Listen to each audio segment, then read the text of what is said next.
When you hear the words management, CEO, or corporate America, your brain probably jumps to some pretty grim images. You might picture greedy, soulless corporate machines crushing the life out of their employees just to squeeze out an extra drop of profit for shareholders. You might think of billionaires buying super yachts while the average worker struggles to pay rent as the planet burns in the background. Honestly, given the headlines over the past few decades, nobody can blame you for feeling disillusioned or feeling disdain for the system we're in. But what if I told you that the actual purpose, the real foundational reason for the existence of management has been completely hijacked by a toxic narrative? If we look at the work of Peter F. Drucker, who is widely considered the founding father of modern management, you will find that true management is the exact opposite of this heartless, oppressive grind that you might think it is. Let's break down what management is actually supposed to be and why it is the most crucial tool you will need if you want to change the world. Let's tackle the biggest misconception right out of the gate. If you ask almost anyone on the street what the purpose of a business is, they will likely tell you it is an organization out to make a profit. According to Drucker, however, this answer is not only completely false, but it is entirely irrelevant. In fact, he argues that the concept of profit maximization is actively dangerous because it is a major cause of public hostility towards the idea of profit and business in general. So, if a business isn't about making money, what is it for? There is only one valid definition of business purpose: to create a customer. A business exists to provide a product or service that satisfies a human need in society. Its only purpose is to deliver value, which improves people's lives and helps our society function. But what about profit then? Well, profit isn't the reason for the business to exist. Instead, profit is like the oxygen the business needs to survive, so it can keep fulfilling its actual purpose. It is a requirement to cover the massive risks of economic activity and to keep the lights on for the future. Think of it like breathing. You need to breathe to stay alive, but the purpose of your life isn't just to breathe. When managers forget this and put profits before their social purpose, they are misguided and are actively mismanaging. Another reason management gets a bad rap is that we associate it strictly with Wall Street or massive, faceless tech companies. We assume management is synonymous with business management. But management is actually the governing organ of all institutions in modern society. Think about the organizations that are actually out there trying to save the world, such as hospitals healing the sick, schools educating the next generation, charities feeding the hungry, and environmental groups fighting climate change. Every single one of these is a complex organization. Without management, a hospital is just a chaotic building full of doctors and nurses who can't get the right medicine to the right patient. Management is the specific tool that holds these institutions together, makes them function, and turns good intentions into real-world results. In fact, many successful nonprofits are incredibly well managed because they focus on a crystal clear mission rather than just a financial bottom line. If you strip away all the corporate jargon, what is management actually about? Well, it's not about manipulating spreadsheets, hoarding power, or treating people like cogs in a machine. At its core, management is about human beings. Drucker described the fundamental task of management as making people capable of joint performance. Its real job is to take a group of diverse people and make their individual strengths incredibly effective while making their weaknesses completely irrelevant. It is about building a team where people can actually grow, develop, and contribute to something bigger than themselves. Because management deals so heavily with people, values, growth, and development, Drucker argued that it is deeply involved in spiritual concerns and the nature of humanity. He called management a liberal art because it requires drawing on psychology, philosophy, economics, and history, but focusing that knowledge on real-world effectiveness, like healing a patient, building a bridge, or designing user-friendly software. You might be thinking, that sounds nice, but corporations still destroy the environment and exploit communities.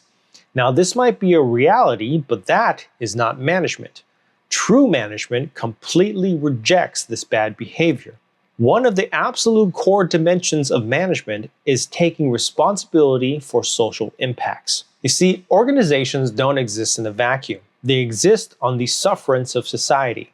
Therefore, the absolute first ethical rule for any manager is primum non nocere, above all, not knowingly to do harm. If an organization creates negative impacts like pollution or community disruption, it is management's job to minimize and clean up that mess because it harms the common good. Even better, highly effective managers look at the severe social ills of the world and figure out how to turn these dysfunctions into innovative opportunities that help society. It is incredibly trendy right now to worship leadership and trash management. In college classrooms and on social media, leaders are often seen as the cool, inspiring visionaries who elevate our values, while managers are viewed as the boring, nerdy bureaucrats dealing with the soul-crushing details of keeping things organized.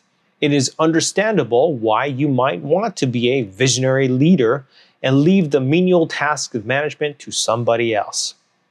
But history shows us that this mindset is completely misguided and dangerous. As Jim Collins pointed out, the very best leaders are first and foremost effective managers. If you want to lead a social movement, a startup, or a nonprofit, but you refuse to learn how to manage, you will become irrelevant, or at worst, a threat to society. Why? Because a functioning free society actually depends on having strong, high-performing, self-governing institutions in every sector. If the people running these institutions have big visions but can't actually manage the people or the resources to get things done, those institutions collapse. And as Drucker warned, when institutions collapse and society falls into chaos, what usually steps in is totalitarianism and tyranny. Management is the quiet, daily practice that protects us from chaos by making society actually function. Here is the most empowering thing you need to know about how the world has changed. We now live in a knowledge society, and you are a knowledge worker. In the 1800s and 1900s, companies held all the power because they owned the factories, the tools, and the heavy machinery. The manual worker was just a subordinate who desperately needed the company to survive. But today, the most important means of production isn't a factory floor. It is the knowledge sitting right between your ears, in your noggin. You own your own means of production, and it is highly portable. You can take your brain and walk out the door whenever you want. This completely shifts the power dynamic. In the modern workforce, you aren't a subordinate. You are an associate, a partner, and essentially a paid volunteer. Because you have mobility and self-confidence, modern managers can't just bark orders at you like a dictator. To get your best work, they have to attract you, motivate you, and treat you as an equal by aligning the organization's goals with your personal ones. Management is about tapping into your own personal desires to make a meaningful contribution in the world. The entire concept of management has shifted from managing people to leading people and making their specific strengths productive. If you are disillusioned with how things are run today, do not walk away from the concept of management. Embrace it. When young people look at the chaotic, messed up state of the world and ask, what can I do that'll make a difference? The answer is entirely dependent on management. Why? Because when looking at the chaotic world, the problems often seem too massive for any one person to solve. Effective management shifts this perspective. It is essentially the art of human collaboration. Without management, a desire to help is just a wish. With management, it becomes a structured, measurable effort to eradicate a specific problem. So my suggestions are to find an organization that is aligned with your passions, whether that is in business, the environment, or the social sector, or go out and start your own venture. But don't just dream about changing the world. Use the systematic practice of management to multiply your impact and deliver extraordinary results. Don't let the greedy, soulless actors define what management is. Management, at its absolute best, is a deeply human, noble calling. It is the art of bringing humans together to achieve something incredible, ensuring that we do no harm in the process and ultimately leave the world quite a bit better than how we found it. So what do you think? Does this challenge your view of management? Please let me know in the comments below. And if you know somebody who has a disdain towards soulless corporations and greedy CEOs, please send this to them. Your efforts are what help this channel grow. And more importantly, it's how Drucker's ideas get into the rooms where decisions actually get made. Please like if you like this video, subscribe if you want to see more. As always, thank you so much for your time and attention. I'll see you next time.